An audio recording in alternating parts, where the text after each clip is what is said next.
Hola, ¿qué tal? Bienvenidos a la clase número 3 de la unidad 1 de la asignatura Técnica y Táctica del Deporte 1. Eh, bueno, primero definimos en esta unidad, definimos el concepto de la técnica deportiva. Ya estuvimos hablando bastante en la clase 1 y 2 de eso. Después vamos a continuar con la diferenciación entre técnica ideal y técnica eficaz. Luego vamos a ver cómo se adquieren las habilidades motrices y en la última clase vamos a ver la transferencia de la técnica a la competencia, especialmente en deportes de combate como el taekwondo y adaptado a las disciplinas que tenemos presentes también en el curso. Cuando hablamos de técnica en deportes de combate, no estamos hablando solamente de un gesto perfecto o estéticamente correcto. La técnica en realidad es la forma de resolver situaciones motrices de la manera más eficaz posible frente a un oponente. Es decir, siempre está condicionada por el rival, por el reglamento y por el contexto del combate. Por eso es importante entender que la técnica no tiene por qué ser perfecta. Depende del momento del aprendizaje en el que se esté y en el que se encuentre el deportista. Un principiante no ejecuta igual que un avanzado, pero ambos están desarrollando técnica dentro de su proceso. Acá aparece una diferencia clave, la técnica ideal y la técnica eficaz. Volvemos aquí, donde decimos que la técnica ideal es el modelo perfecto, el patrón al que queremos llegar. Pero la técnica eficaz es la que realmente funciona en la competencia. Entonces ahí es donde nos tenemos que sentar sobre esa base de diferenciar lo que es la técnica eficaz y una ideal. En deportes de combate esto es clarísimo.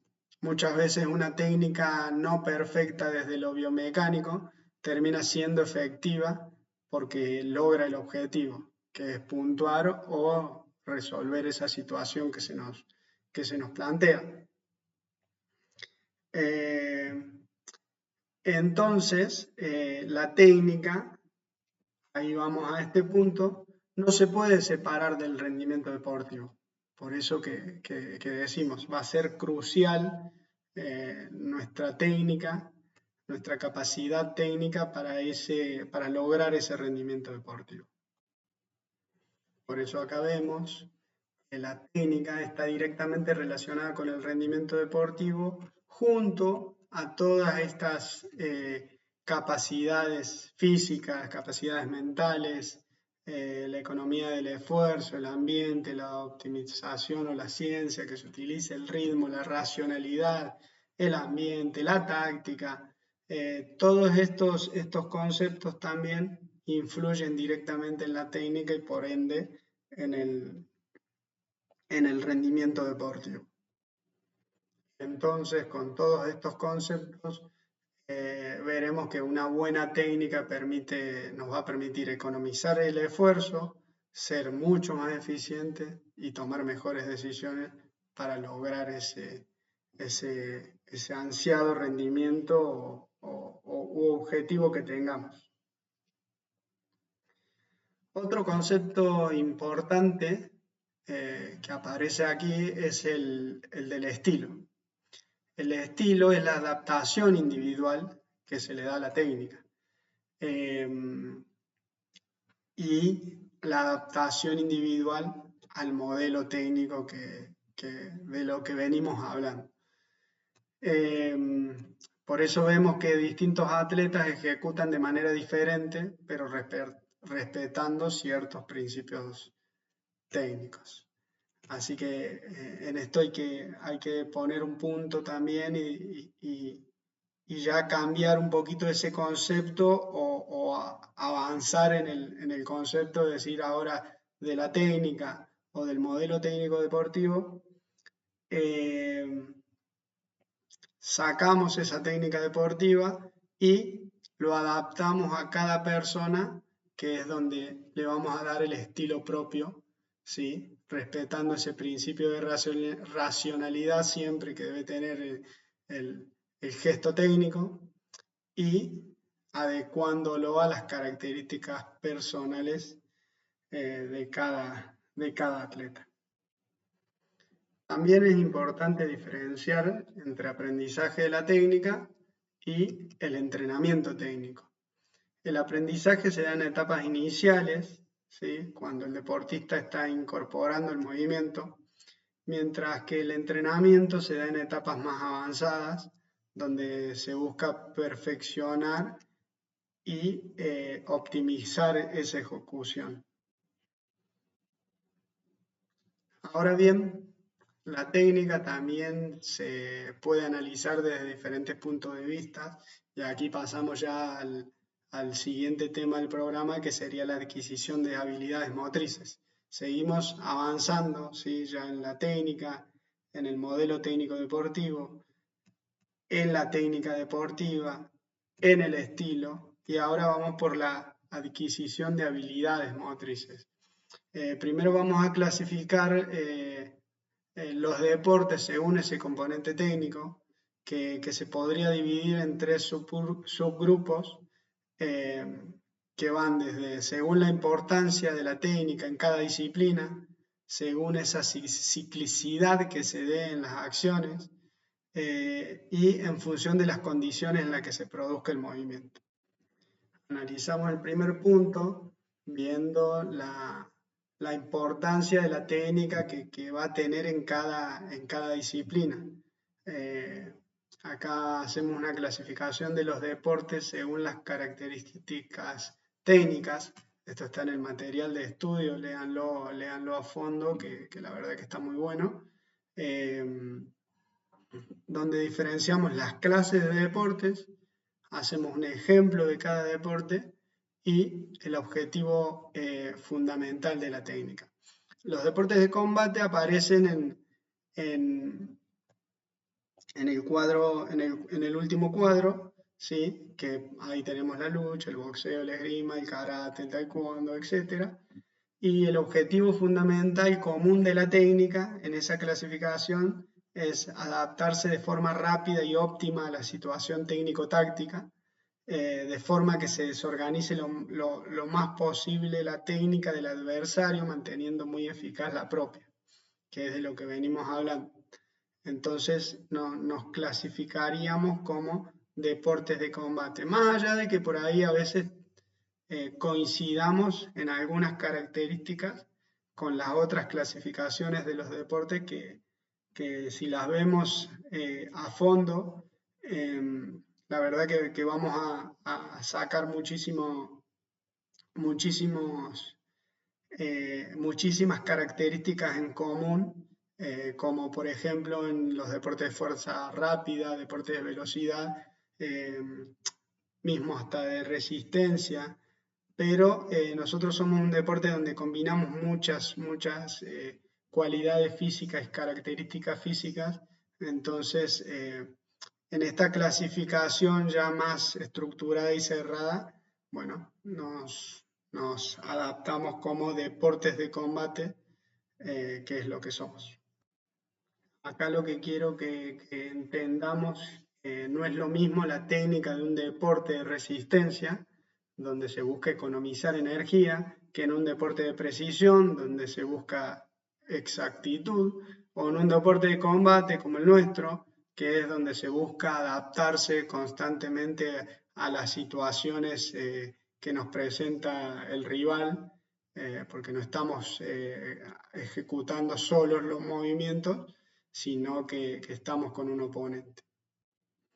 También nuestra segunda subdivisión de esa clasificación que se basa en analizar la técnica según las condiciones en las que se produzca el movimiento.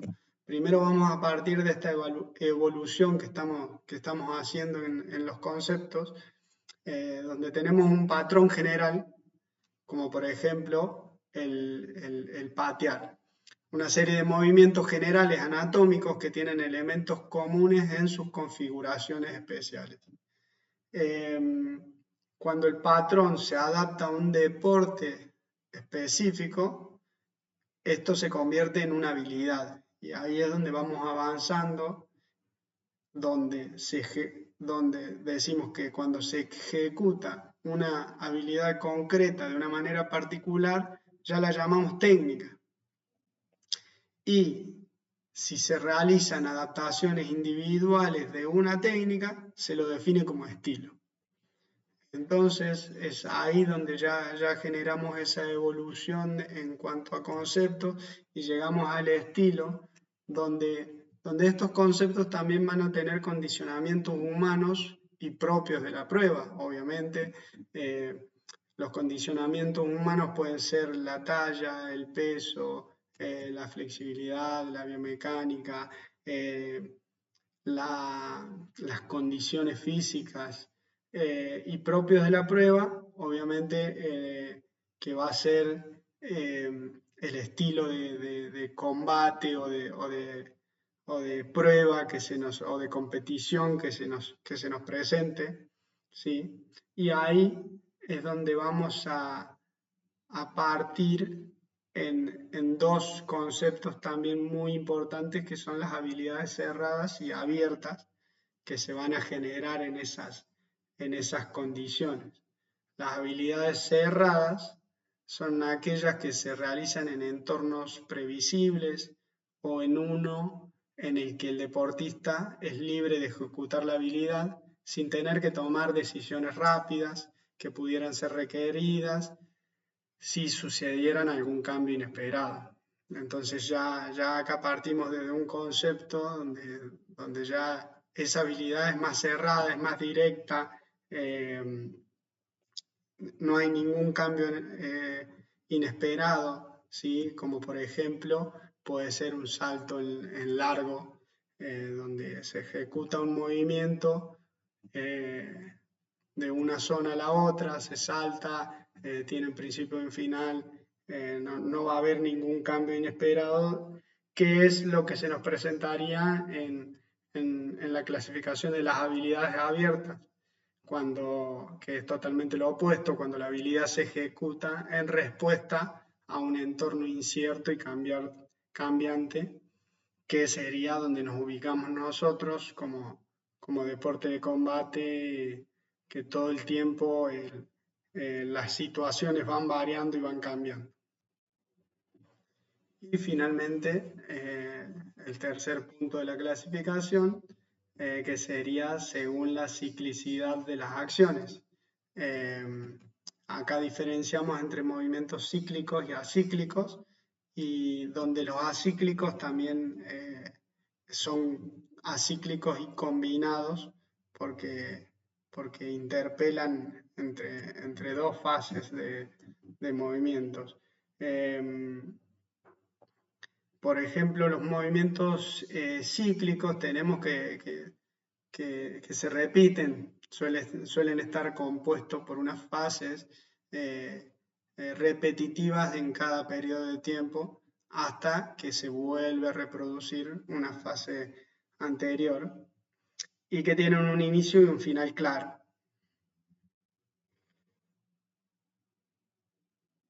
Y los acíclicos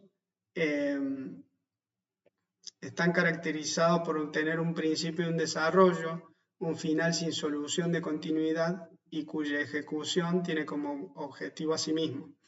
Estos movimientos se caracterizan por la aplicación de un movimiento diferenciado y único como parte de esa secuencia de movimientos. En el caso del taekwondo, predominan los movimientos acíclicos y combinados, ya que cada acción tiene un objetivo específico dentro de esa situación cambiante. Aquí mostramos un gráfico donde tenemos esa diferenciación y ejemplos de ciertos deportes y disciplinas, el tipo de, de ciclicidad con la que cuentan y su objetivo prioritario, que no sería el único objetivo en algunos de los casos. Y bueno, entendiendo acá al taekwondo como un predominante en movimientos acíclicos y combinados, como dijimos, ya que cada acción tiene un objetivo específico dentro de una situación totalmente cambiante. Así que, bueno, para cerrar, siempre es importante entender que la técnica no es algo aislado, siempre está en relación con la táctica, con la condición física y con las características individuales del deportista, como ya venimos diciendo. Eh, y en los deportes de combate la clave no es ejecutar perfecto, sino ejecutar eficaz y en función de la situación. Así que cuando enseñamos o entrenamos la técnica, no buscamos solo copiar un modelo ideal, sino desarrollar una técnica que funcione en la realidad del combate. Eh, Sabiendo que no gana el más técnico la mayoría de las veces, sino que siempre gana el más eficaz. Que una técnica sin contexto no sirve, y en combate la técnica está al servicio de la táctica.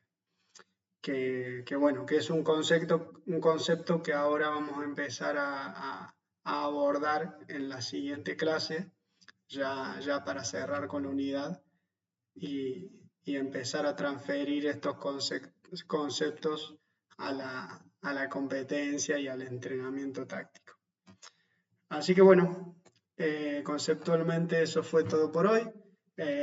Dejamos un aviso muy importante. El último plazo para obtener las calificaciones del trabajo práctico 1, del trabajo práctico de la unidad, la parte 1 y parte 2, tiene que estar ya entregado antes del encuentro sincrónico que va a ser el 23 del 04. Así que estén atentos a eso, sí, no se queden atrasados. Los que ya lo entregaron, perfecto. Los que no tienen tiempo. Es un trabajo corto, acuérdense, las dos actividades de la parte 1 y los dos videos de la parte 2. Cualquier cosa me escriben, me dicen y lo vamos trabajando, pero no se queden atrás, así ya en la última clase de la unidad cerramos y se viene la evaluación final de la unidad. Así que bueno, muchísimas gracias por estar. Nos vemos. Recuerden, ya les voy poniendo el encuentro sincrónico el jueves 23 de abril a las 11:30. Así que los espero ahí para charlar un poco de todo lo que venimos trabajando y para revisar los trabajos prácticos de la unidad. Así que bueno, un abrazo muy grande. Saludos para todos.